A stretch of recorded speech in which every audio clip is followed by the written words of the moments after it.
नीतीश कुमार को भी इस बात का विश्वास है, आप सभी उनके विधायकों को भी सुन रहे हैं कि जो तोड़ने वाले हैं, जो खेल करने वाले हैं, आप उनसे जाकर पूछिए, क्योंकि हमारी तो एकता बनी हुई है, ये जेडीयू के विधायकों का कहना है।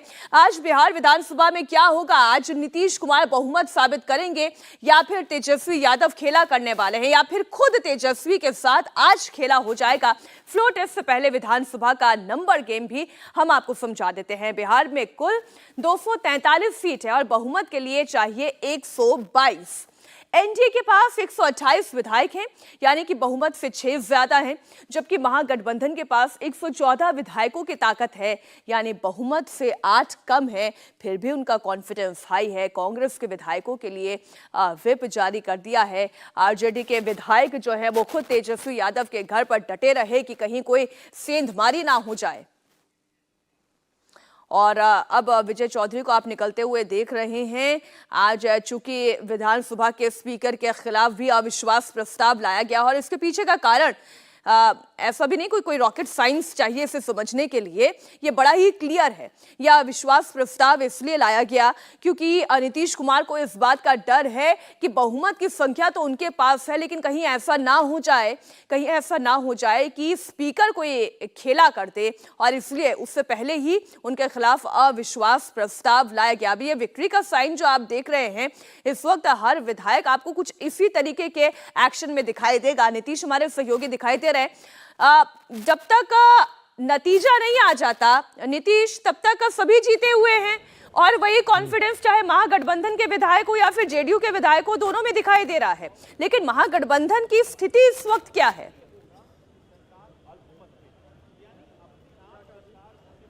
देखिए, महागठबंधन की तरफ से भी दावा किया जा रहा है कि उनके विधायक एकजुट हैं, और वो तो ये भी कह रहे हैं कि जब फ्लोर टेस्ट का समय आएगा तो फिर वो बताएंगे कि किस तरह से हमारे समर्थन में विधायक है। लेकिन ये सिर्फ दावे की बात है। अब तस्वीर धीरे धीरे साफ होती जा रही है। एनडीए के पास जो 128 विधायकों का बहुमत है वो बिल्कुल अब करीब दिखाई दे रहा है, और जो महागठबंधन के पास विधायक हैं 114 हैं। बहुमत के लिए 122 चाहिए, यानी महागठबंधन के पास 6 विधायकों की जो कमी है, 8 विधायकों की जो कमी है वो अभी बनी हुई है। और दूसरी तरफ जेडीयू की तरफ जो 128 का आंकड़ा है वो इंटैक्ट नज़र आ रहा है। जो विधायक पिछले 2 दिनों की बैठक में नहीं थे उनमें से अधिकांश अब पहुंच चुके हैं। एक विधायक को लेकर अभी सिर्फ स्थिति स्पष्ट नहीं है, लेकिन मोटे तौर पर स्थिति अब बिल्कुल साफ दिख रही है। अब सबकी नज़र इस बात पर है सिर्फ कि स्पीकर की भूमिका इस सदन के अंदर क्या होगी। क्या आरजेडी की तरफ से जो संकेत दिए गए हैं, जिन कुछ नियमों का हवाला, कोर्ट के फैसलों का हवाला देकर ये कहा गया आरजेडी की तरफ से कि पहले 122 का आंकड़ा दिखाना होगा, उसके बाद स्पीकर हटेंगे। लेकिन जो विधानसभा की कार्य संचालन नियमावली है जिसका हवाला जेडीयू के विधायक दे रहे हैं, जेडीयू के नेता दे रहे हैं, वो कह रहे हैं कि परंपरा ये है कि चूंकि 14 दिन पहले अविश्वास प्रस्ताव स्पीकर के खिलाफ उसका नोटिस आ चुका है, तो ऐसे में आज सदन की कार्रवाई शुरू होते ही जैसे ही स्पीकर सदन आसन पर बैठेंगे, उनके खिलाफ अविश्वास प्रस्ताव का जो वो मोशन है वो लाया जाएगा। और वो प्रस्ताव 38 जो विधायक हैं वो जैसे ही खड़े होंगे इस प्रस्ताव के पक्ष में, वो स्वीकृत होगा। और उसके बाद जो परंपरा रही है कि स्पीकर इस्तीफा दे देते हैं। लेकिन क्या आरजेडी ने कोई रणनीति बनाई है कि स्पीकर आसन नहीं छोड़ेंगे? क्या वो इस्तीफा नहीं देंगे? तो ऐसी स्थिति में एक नई तस्वीर देखने को मिलेगी, और वो तस्वीर बिल्कुल अलग होगी, एक संवैधानिक संकट की स्थिति होगी, क्योंकि आमतौर पर इस तरह की तस्वीर पहले नहीं आई। पिछली बार हमने देखा विजय सिन्हा जब स्पीकर थे, नीतीश कुमार ने साथ छोड़ा था, तो विजय सिन्हा आसन पर बैठे और उन्होंने इस्तीफा दे दिया, यानी आगे मतदान की नौबत नहीं आई। लेकिन आरजेडी के नेता जो संकेत दे रहे हैं उससे ऐसा लग रहा है कि वो आसन पर बने रहेंगे। और यदि ऐसा होता है, उन्हें ये लगा सरकार बदल गई है, उनका इस्तीफा दे देना ही नैतिकता के अनुकूल है, उन्होंने इस्तीफा दे दिया। लेकिन अब विजय चौधरी क्या करते हैं इस पर तो हमारी नजर बनी हुई है। लेकिन कल बहुत सारे घटनाक्रम ऐसे थे, बड़े नाटकीय थे।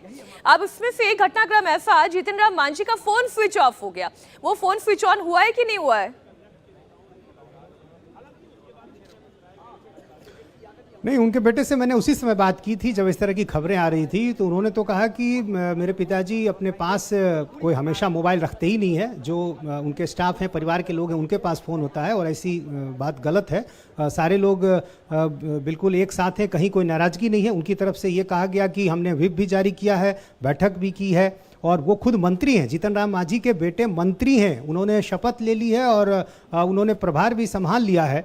तो ऐसी स्थिति में इस बात की संभावना नहीं लगती है। जरूर इस तरह की बातें आई थी, लेकिन उनकी तरफ से खंडन किया गया और बीजेपी के तमाम बड़े नेता उनके संपर्क में भी हैं। नित्यानंद राय लगातार उनके पास जाते रहे हैं, मांझी के लगातार संपर्क में रहे हैं। यह अलग बात है कि आरजेडी की तरफ से भी कोशिशें की जाती रही हैं और आरजेडी महागठबंधन की तरफ से भी मांझी को अपने साथ लाने की कोशिशें की गई हैं। और एक नई जानकारी मैं ये दे दूं कि जेडीयू के एक बहुत बड़े नेता ने यह कहा है कि पैसों का बड़ा प्रलोभन देने की कोशिश की गई है महागठबंधन की तरफ से और इसकी जांच की जाएगी।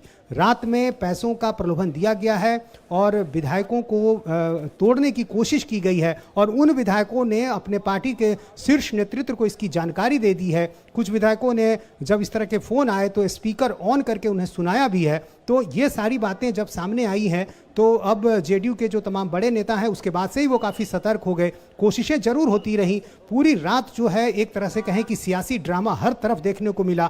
हर तरफ एक बेचैनी थी कि कहीं हमारे विधायक टूट ना जाए, कोई सेंधमारी ना कर दे। और यही कारण है कि इस तरह की तस्वीर लंबे समय के बाद बिहार में देखने को मिल रही है, जहां हर कोई सशंकित है कि हमारा विधायक टूट ना जाए।